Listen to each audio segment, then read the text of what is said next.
Allows any new domestic company incorporated on or after 1st October 2019, making fresh investment in manufacturing an option to pay income tax at the rate of 15%. This benefit is available to companies which do not avail any exemptions or incentives and commences their production on or before 31st March 2023. So they should commence production on or before 31st March 2023. So new companies which are getting incorporated 1st October 2019 or after, which also commences its production on or before 2023, 31st March, can avail of this at 15% rate. The effective tax rate for these companies shall be 17.01%, inclusive of all surcharge and cess. Again, in this case too, also, such companies shall not be required to pay any MAT. I move to the third. The effective tax rate for these companies shall be 17.01%. inclusive of all surcharge and cess, 17.01%. And also again, such companies shall not be required to pay any MAT. I move to the third. A company which does not opt for the concessional tax regime and avails the tax exemption or the incentives shall continue to pay tax at the pre-amended rate.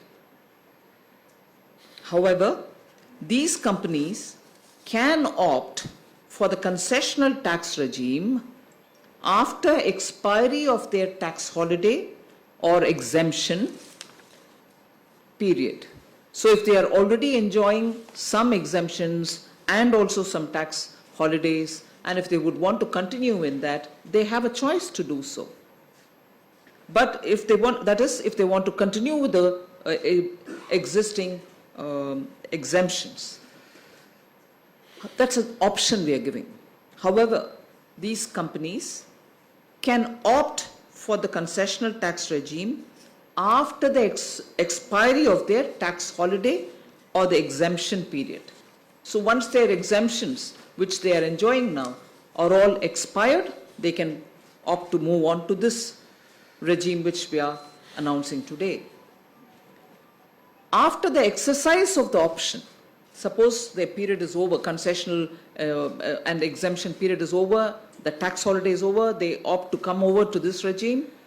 After the exercise of the option, they shall be liable to pay tax at the rate of 22%, which is what is announced today, and option once exercised cannot be subsequently withdrawn. That's just to make sure that you can't keep flip-flopping.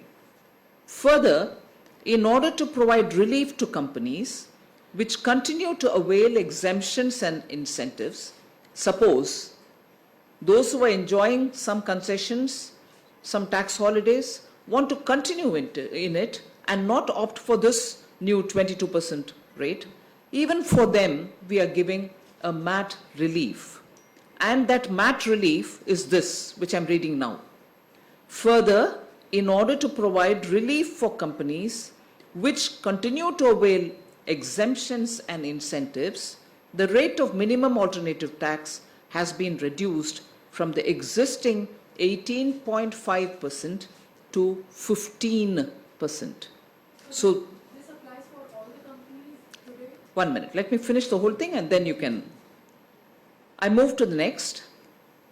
In order to stabilize the flow of funds into the capital market, it is provided that enhanced surcharge introduced by Finance Number 2 Act of 2019,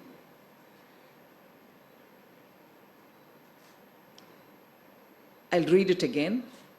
In order to stabilize the flow of funds into the capital market, it is provided that the enhanced surcharge which was introduced by the Finance Number 2 Act of 2019, the budget of July 2019, shall not apply on capital gains.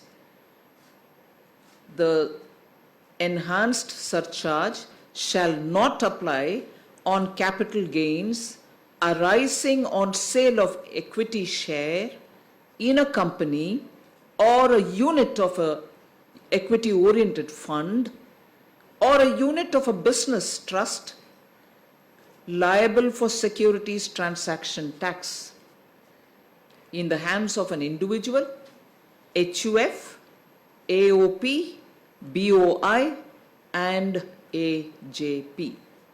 I'll read this paragraph all over again.